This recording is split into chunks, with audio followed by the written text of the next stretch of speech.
So this is for you guys. This is my setup. I'm gonna kind of show you guys what I actually do. Just as Brad has been doing this for a while, I've actually been also trying this out for a long time. I used to think I was crazy for trying this, but it actually does help out. So the other thing that I like to do is make sure you guys have a full lint-free paper towel and just swipe one way, okay?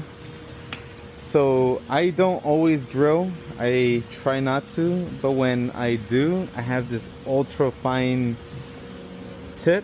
This is the part that I use, the FG, the quarter. I think it says like a 1.0. So in this situation here, because I talked to the customer, said it happened about 2 weeks ago. I'm not going to tap into it. So that's how I usually try to get very clean repairs. Of course, you guys always want to use your tool, check for any kind of moisture. I did ask the guy. You see, that's the thing with me. I like to ask a bunch of questions. I asked to see when was the last time he went through like a car wash or anything like that. And he said he actually just had the truck washed 2 days ago. It's pretty dirty. I don't know if I believe him, but I'm gonna check your temperature. 67. We're gonna go ahead and put this on low. I'm gonna place it right over it. I know a lot of you guys kind of tend to have a little bit of a fear with this, but after messing around with glass for such a long time, you start to realize what works, what won't work. You could also too is just hover it over it, get the heat in certain areas. It did have very little moisture, so I did use it on the low setting. And if you guys do not have this, run like right away to glasswell.com and go ahead and just purchase one. So now that we're here, a lot of people try to cool it down right away. I am not going to do that.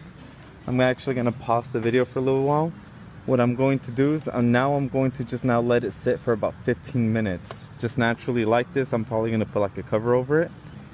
Once it reaches back to its normal temperature, then we'll proceed. Alright guys, so now it's back to temperature. We're gonna go ahead and use our little vacuum here. I always just try to be careful not to overdo it. Just trying to clean it up as much as possible. I know a lot of people like to blow into it, but I'd rather just vacuum it.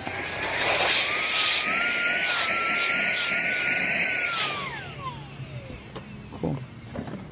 Once that's fully vacuumed, I'm gonna go ahead and get this ready.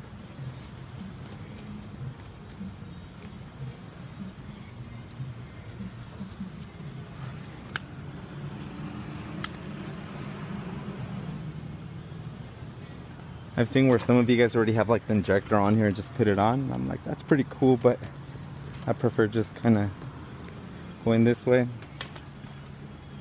So this is one thing I do want to share with you guys. It's been pretty cool with me. So I just get the urethane nozzles and I kind of just chop them from here. It inserts pretty good. Just clean the tip, still pretty decent.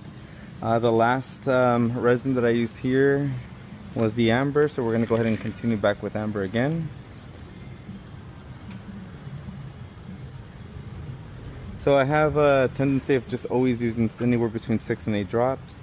I know some of you guys use a whole lot less, but it's okay. Probably got this a little dirty. Let's clean it up. Very good.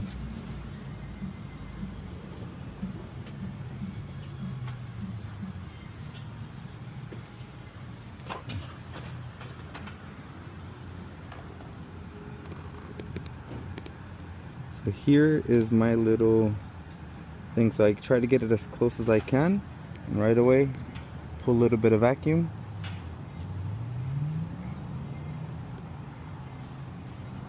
Hold it, and this is where I like to leave it in full vacuum for a full minute.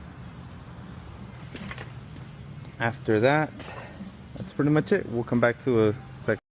Alrighty, so I've already done a vacuum cycle. We were injecting. I did another vacuum cycle.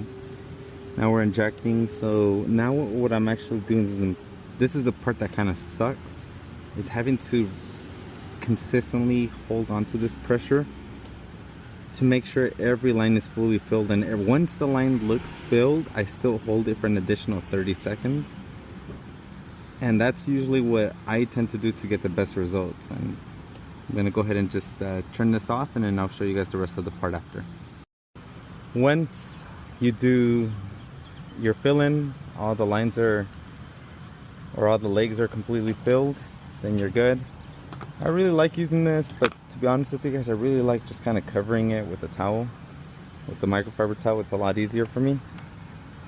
I did a UV light test with this, and yeah, I wasn't getting any type of penetration through it. So I'm just gonna go ahead and leave this on there. We're gonna do 2 cycles, and then after the 2 cycles, then we're gonna go ahead and put our pit filler with our curing lamp again. Okay.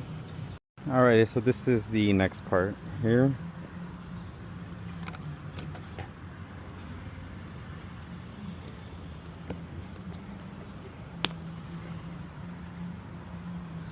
Just gonna just leave it here for now temporarily.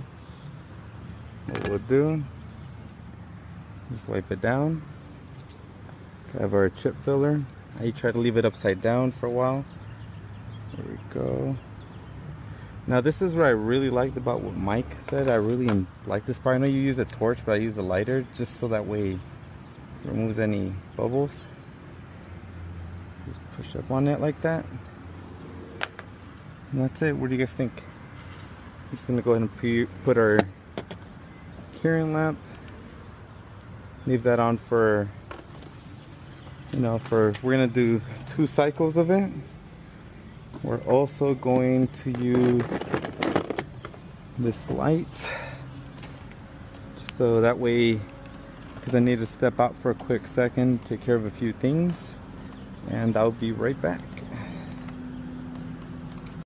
Alrighty, so now that we're officially done, we're just gonna extend this video as long as we can. Always turn these guys off. Everything here is good.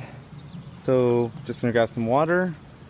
Well, you guys check out the results. You guys can see it's really, can't really see anything bad with it. So what we're gonna do is just spray water. I like to do this because it doesn't leave any like little scratches on the actual glass, and it leaves the pit like really nice and smooth.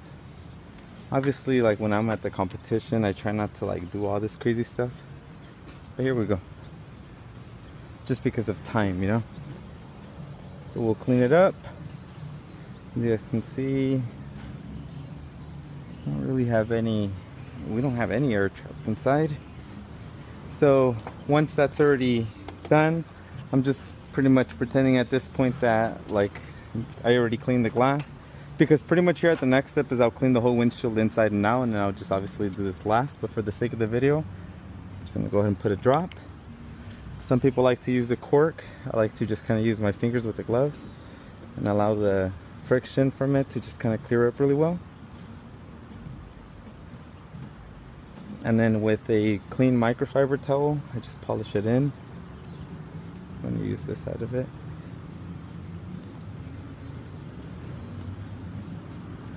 Yeah, guys, hopefully this was helpful to someone. If anyone has any questions, please let me know.